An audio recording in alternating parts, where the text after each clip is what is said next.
Good morning বুড়ো। তোমার টিচারের নাম বলে দাও তাড়াতাড়ি। মিসেস ঘোষ এন্ড মিসেস নালি।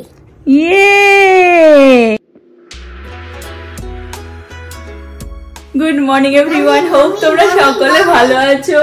আহানের আজকে স্কুল, তোর লাঞ্চ রেডি করে দিচ্ছি। ইয়েস বুড়ো। I don't like it. You don't like it? No.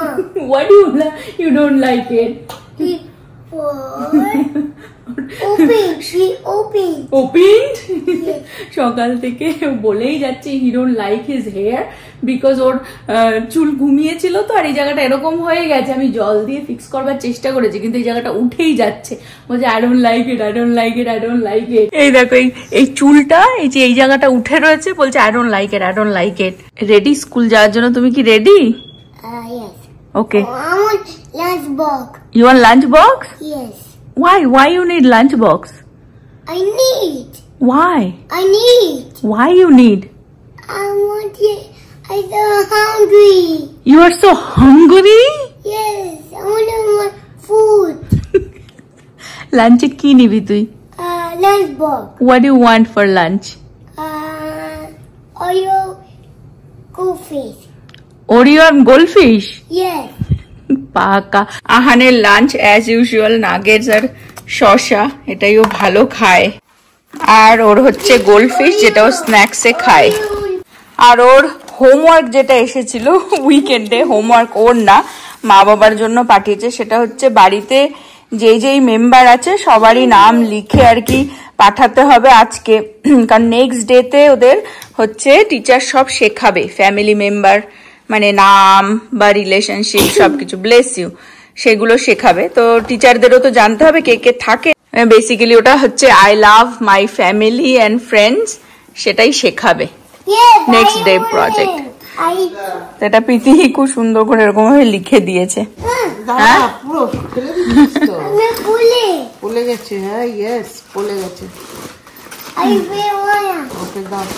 I need a diaper. Diaper, put it back. I need more water. Where is your lunch box and food and everything? সব আছে, সব মা দিয়ে দিয়েছে। যে কজন আর কি বাড়িতে রয়েছে সবারই নাম প্রীতি খুব সুন্দর করে লিখে দিয়েছে। আবার প্রোনাউন্স কি করে করতে হয় সেইভাবেও ভেঙে ভেঙে লিখে দিয়েছে, কারণ এখানে মানুষ আবার আমাদের নাম নিতে আর কি ওদের দাঁত ভেঙে যায়। বাবা কোলে তুলে নিয়েছে। বাবার প্রতিদিনই ছেলে স্কুল গেলেই মন খারাপ।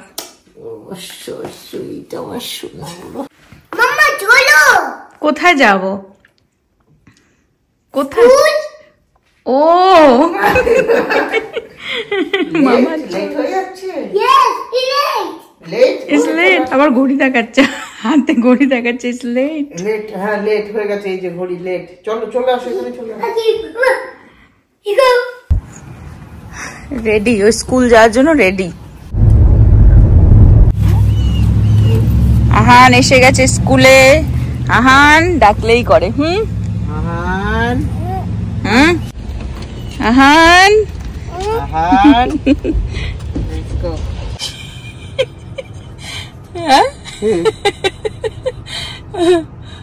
স্যার এখনো হালকা রোদ্দুরটা উঠেছে, কি যে ভালো লাগে। খালি বলে যাচ্ছে নব 1:45-র মধ্যে চলে যাবি, 1:45-র মধ্যে চলে যাবি, 2টোর সময় ছুটি তো, ও যেন লেট না হয়। ফার্স্টে আমরাই যাব ওকে পিক করতে, ক্লায়েন্ট আছে, তারপর ঝটাঝট রান্না বান্নাও সেরে নেবো, রেডি থাকতে হবে, না তো মাথা আমার খেয়ে নেবে। ছেলেকে আনতে যা, ছেলেকে আনতে যা।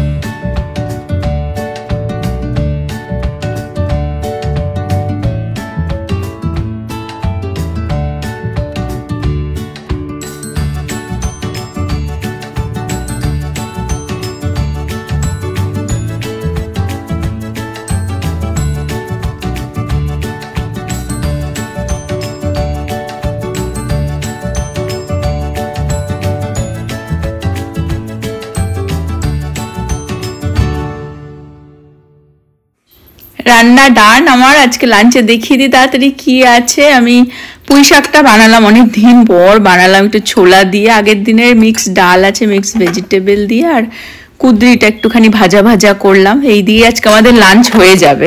আমাদের সিটিজেনশিপ কবে হয়েছে সেই নিয়ে যে ব্লগটা বানিয়েছিলাম সেখানে তোমরা খুব সুন্দর সুন্দর কমেন্ট করেছো। লেটলি খুব সুন্দর সুন্দর প্রত্যেকটা ব্লগেই তোমরা কমেন্ট করছো, প্রত্যেকটা কমেন্ট দেখলে খুবই ভালো লাগে।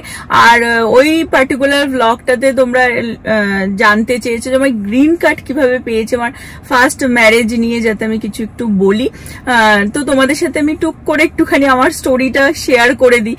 অ্যাকচুয়ালি টুকটাক কিছু জিনিস আমি অনেক আর্লিয়ার শেয়ার করেছিলাম, কিন্তু অনেকেই তো নতুন নতুন আমাদেরকে দেখে বা সাবস্ক্রাইব করে, তো সবসময় একটা প্রশ্ন থেকে যায়, স্পেশালি হয়তো প্রীতিকে দেখলে, আমাদের দেখলে আর কি, যেটা হয়ে থাকে আমাকে যখনই প্রীতির সাথে বেরোই যে এটা কি তোমার মা, এটা কি তোমার মেয়ে, হতেই পারে না।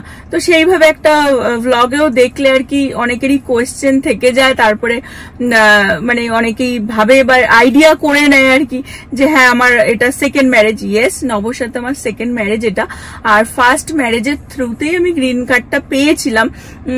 সেই স্টোরিটা আমি একটুখানি টুক করে বলে দিই, আমার আমেরিকায় আসার স্টোরিটা।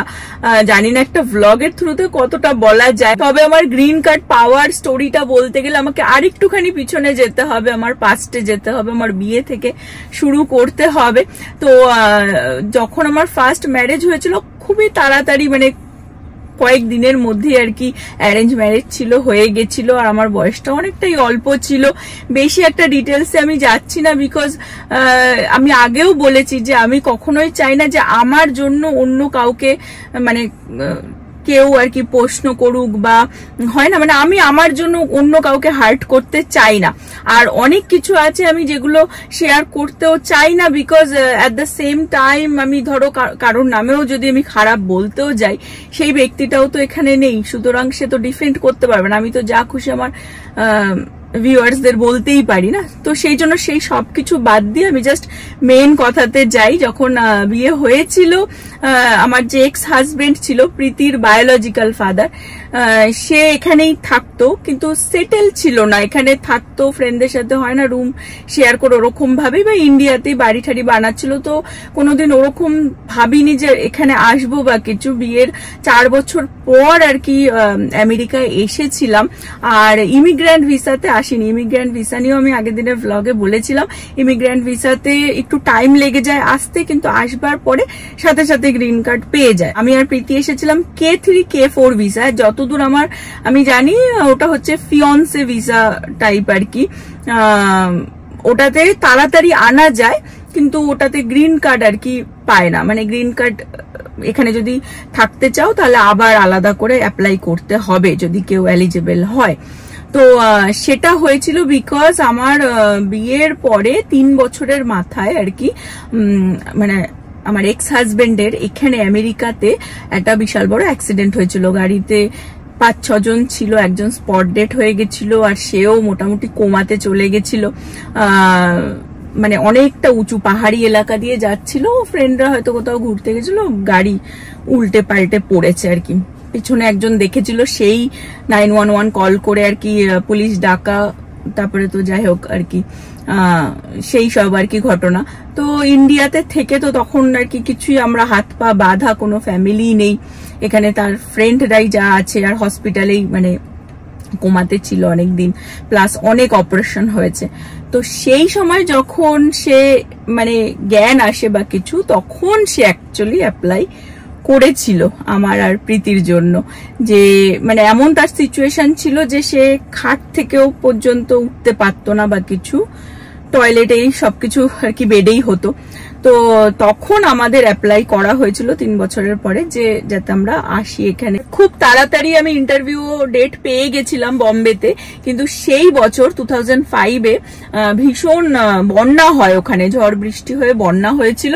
তো সেই কারণে আমার যতদূর না মনে আছে আমি তোমাদের সাথে শেয়ার করবার চেষ্টা করছি। আমার মনে আছে আমি বারবার কল করছিলাম, মানে অ্যাপয়েন্টমেন্ট ডেট নিয়েই আর কি। তো সব ওরা ক্যান্সেল করে দিয়েছিল, আর সেটা পোস্টপন্ড হয়ে গিয়ে পরের বছরে আই বিলিভ কে ফেব্রুয়ারি নাগাদ আমাকে আবার অ্যাপয়েন্টমেন্ট দিয়েছিল। ঠিক আছে, তো তারপরে যাই হোক যখন ফেব্রুয়ারি, তো অনেকটা টাইম হয়ে গেল, তো তখন মানে আমার যে এক্স, সে এখানে হসপিটাল থেকে ছাড়া দিয়ে দিল, কিন্তু সে হুইল চেয়ার থেকে উঠতে পারতো না, হুইল চেয়ারেই থাকতো। তো ফ্রেন্ডরা নিয়ে এসে কি করলো, বেশি দেরি না করেই কিছু লোক আর কি ইন্ডিয়াতে যাচ্ছিল, তারাই ধরে ইন্ডিয়াতে নিয়ে গেল, কারণ এখানে কে দেখবে ওরকম অসুস্থ একজন মানুষকে। তো তখন ইন্ডিয়াতে নিয়ে যাওয়ার পরে, আর সেই সময় আমার ইন্টারভিউ পড়েছিল সবকিছু, আমি মানে তখন আমার অবস্থা খুবই খারাপ, বিকজ আমি নিজের বয়সটাও অনেকটাই ছোট ছিল। এখন যখন দেখি প্রীতি তখন আমার একদমই কোলে, ঠিক আছে, আর তার মধ্যে ওরকম হুইল চেয়ারে একজন মানুষ, যাকে মানে সবকিছু খাওয়া পড়া টয়লেট এভরিথিং বেডে, ঠিক আছে। তো করে যাই হোক মানে বোম্বেতে গিয়ে ইন্টারভিউ দিয়ে যখন ভিসা হয়ে গেল, তারপরে আর কি চলে আসা তাকে নিয়ে, এই জন্য বিকজ এখানে মেডিকেল তার ফেসিলিটিটা বেটার পেতো, ঠিক আছে। প্লাস ওই যে অ্যাক্সিডেন্টটা হয়েছিল, তারা টায়ার কোম্পানিকে সু করে দিয়েছিল, ঠিক আছে, আর যেই লয়ার সু করেছে সেই আমার পেপারও করেছিল, তো এরকম একটা ব্যাপার। তো সেই জন্য আর কি তাকে ব্যাক তো করতেই হবে, ঠিক আছে, কারণ এখানে তো মেডিকেল সবকিছু তার মানে সবকিছুই আর কি ডক্টর ফক্টর ফ্রি তখন দেখাচ্ছিল না। তো চলে আসা হলো, হ্যাঁ। আর ওই আশাটা মানে আমেরিকায় আসাটা মানে আমি মানে জীবনে ভোলার মতো না, মানে এত ওই 2-3 দিনে এত টায়ার্ড হয়ে গেছিলাম আমি, মানে ব্যাগ নিয়ে, হুইল চেয়ারে একটা ব্যক্তি নিয়ে, বাচ্চা তখন এত ছোট, ঠিক আছে, একটু মানে খুব খারাপ টাইম ছিল আসা। এবং নট অনলি দ্যাট, মানে ওই 2 বছর যে কিভাবে আমি সংসার চালিয়েছি, বিকজ কোনো ইনকাম ছিল না, তো সেটাও আর কি করে। যাই হোক, এগেন বললাম ডিটেলসে যাব না। যখন মুভ হলাম এখানে, হয়ে এখানে থাকার কোনো জায়গা নেই, এয়ারপোর্ট থেকে নেমেই আর কি কোথায় যাব, সে তো হসপিটাল থেকে ডাইরেক্ট গেছিল, এখানে তো আর তার কোনো না বাড়ি না অ্যাপার্টমেন্ট কিছুই করে রেখে যায়নি। উঠলাম কোথায়, এক ফ্রেন্ডের বাড়িতে, সেখানে আমাকে মানে অনেক তাকে রিকোয়েস্ট করা হলো যে যদি থাকতে দেয়, কিন্তু তার ফ্যামিলি আছে, তার 2টো বেডরুম ছিল, হচ্ছিল না। তো আমাকে দিয়ে বাথরুমও পরিষ্কার করানো হয়েছিল, যে যাতে আর কি আমি পটাতে পারি সেই ব্যক্তিটাকে, যে যাতে আমাদের থাকতে দেয় বা কিছু, অনেক লাইফে অনেক কিছুই দেখেছি জীবনে। যাই হোক, তারপরে সে কোনো মতেই থাকতে আর কি করে, তার জায়গা নেই, ফ্যামিলি আছে বা কিছু। তো তারপরে আমরা কি করলাম, ওখানেই মন্দিরে আর কি মানে সবাই চেনা জানা, ওখানে একটা রুমে দিল, কিন্তু অফকোর্স তারা তো মন্দিরে ওখানে তো আর পার্মানেন্ট কোনো ফ্যামিলিকে থাকতে দেবে না, যে ঠিক আছে গেস্ট হাউস মতন আর কি থাকো, তারপরে বাড়ি আর কি অ্যাপার্টমেন্ট দেখো। তো সে তো তখনও কাজে যাওয়ার মতন পরিস্থিতি না, মানে খুবই আর কি খারাপ। যাই হোক, সব ডিটেলস আর যাবো না, বাট সেই সময় হচ্ছে তারপরে আস্তে আস্তে তাকে ওই হুইল চেয়ার থেকে দাঁড়ানো সবকিছু করে আর কি ওই একা হাতেই, তখন পিটিও কোলে, ঠিক আছে, করে তারপরে যখন সে সুস্থ হলো, কাজ বাজ আবার স্টার্ট করলো, নর্মাল লাইফ স্টার্ট করলো, তখন আমার মানে মোটামুটি চলে যাওয়ারই আর কি প্ল্যানিং ছিল ইন্ডিয়াতে, ঠিক আছে। আর যেরকম বললাম K3 K4 ভিসাতে আমরা এসেছি, তো ওটাতে আর কোনো মানে তো ইমিগ্রেন্ট ভিসা না, তো আমার ভিসা 3 বছরের মনে হয় আমাদের দিয়েছিল, তাতেই আমরা জানি যে চলে যাব, ঠিক আছে, আমি এও ছিলাম। কিন্তু কি মানুষটাকে আমি খুব একটা না হোপ করেছিলাম যে একটা দেখবে মানুষের লাইফে না একটা ঝড় আসার দরকার হয়, একটা ঝড় আসলে তারপরে মানুষ বেটার হয়ে যায়, ঠিক আছে, তার থিঙ্কিং, তার বিহেভিয়ার সবকিছু, যে না আমি মানে হয় না মৃত্যুর মুখ থেকে উঠে এসেছি, এখন বেটার হব।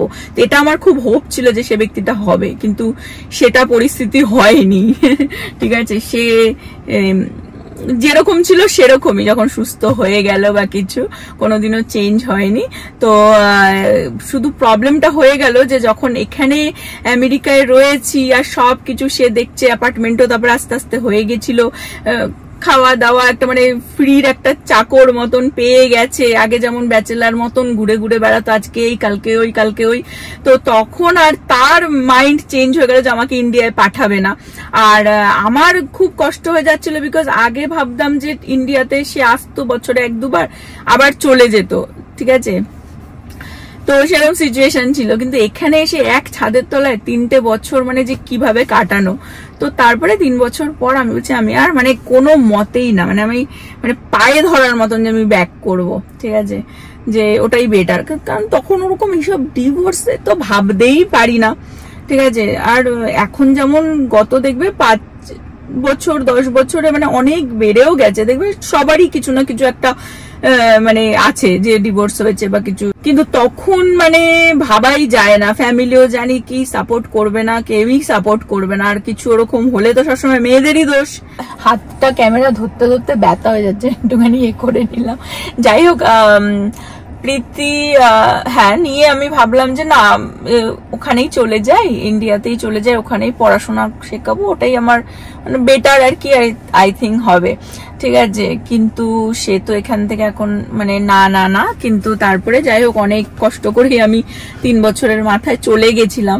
চলে যেতে কিন্তু সে এখানে গ্রিন কার্ড ওই যেহেতু আমাকে চাইছিল না, আর প্রীতিরও তো একটা মানে ওরও তো সিটিজেনশিপ পেয়ে যাওয়ার কথা, ওখানেও কিছু পেপারে ওর ভুল হয়েছে, বিকজ আমরা যেই ভিসাতে এসেছিলাম ওই ভিসাতে আসার দরকারই ছিল না। তার জন্য আমাকে পরে মানে আমি যখন সিটিজেনশিপ পেয়েছি প্রীতির ইন্ডিয়ান পাসপোর্ট সারেন্ডার করতে গিয়ে আমাকে ফাইন চার্জ করেছিল, যে ও তো বাই বার্থ অ্যাকচুয়ালি সিটিজেন হয়ে যাওয়ার কথা, যেহেতু তার ওয়ান অফ দ্য প্যারেন্ট আর কি সিটিজেন, ঠিক আছে। তো এখানে পেপারে অনেক কিছু ভুল হয়েছিল আমাদের। তো যাই হোক আমি 3 বছর পরে ইন্ডিয়াতে চলে গেলাম, আর এদিকে গ্রিন কার্ড সে অ্যাপ্লাই করে দিয়েছিল, ঠিক আছে। আর যেহেতু সে সিটিজেন ছিল তো ওই জন্য মানে যেটা নর্মালি এখানে থাকাকালীন ভিসা আছে সেই সময় প্রসেস করলে যে কটা দিন টাইম লাগে, কিন্তু ওই প্রসেস যে করেছে আমি তাও ব্যাক করে গেছিলাম, আর আমার ভিসাও শেষ, ঠিক আছে। তো ইন্ডিয়াতে চলে গেছি, আমি জানি ওখানেই থাকবো, আর মানে এদিকে আর আসবো না। ওখানে গিয়ে প্রীতিকে স্কুলে ভর্তি করানো, আর্ট ক্লাসে ভর্তি করানো, নিজের ওখানে আমি মোটামুটি আমার একটা ছোট্ট লাইফ সেটেল করে নিয়েছিলাম। তারপরে যখন সে এখানে দেখছে যে না মানে ওই যে সুখটা 3 বছরের পেয়েছে, একটা ফ্রির চাকর, সেই জিনিসটা তো আর পাচ্ছে না, তখন আবার গিয়ে চালাকি করে অনেক কিছুই আর কি, যে না প্রীতির কথা আর কি দেখি, আমার মেয়ে সবসময় আমার ফার্স্ট প্রায়োরিটি, তো প্রীতির কথা দেখিয়ে যে ওর সিটিজেনশিপ পাসপোর্টটা নিতে হবে, এই নিতে হবে। আমি তো এত কিছু বুঝতাম না তখন, যখন ইন্ডিয়াতে ছিলাম তখন গ্রিন কার্ড এখানে এসেছে, সে গ্রিন কার্ড নিয়ে গেছে যে চলো এরকম প্রীতির পাসপোর্ট বানাবো, তারপর আবার চলে এসো। তো আমি লিটারেলি একটা ব্যাগ নিয়েই ব্যাক করেছি। আর যেদিনকার আমার ফ্লাইট ছিল সেই দিনকারও আমি মানে সন্ধ্যের সময় দমনা করছি যে আসবো কি আসবো না, তো আমি সবকিছু আমার ওখানে ফেলে রেখেই এসেছিলাম। ব্যাক করলাম, ব্যাক করার পরে মানে আমাদের সিচুয়েশন খুবই খারাপ হয়ে যখন বুঝলাম যে জিনিসটা চালাকি করলো বা কিছু, আর এসেও অনেক সিচুয়েশন খারাপ হয়ে গেছিল। তারপরেই আমার মানে আমি দেখলাম যে না আমি যখন ব্যাকই করেছি আর ইন্ডিয়াতে গিয়েও পরিস্থিতি এমন দেখলাম, তখনকার সময়ে কেউই দেখবে এরকম সিচুয়েশনকে এত একটা সাপোর্ট আজকের দিনেও করে না, ঠিক আছে। মানুষকে তার নিজের ফাইট নিজেই লড়াই নিজেকেই করতে হয় আর কি। তো তখন আমি দেখলাম না এখানেই আমাকে স্টেপ আউট করতে হবে, বাট ওখান থেকে শুরু, কিন্তু ওখানেও আরো মানে স্ট্রাগলটা তারপরে শুরু হয়েছে।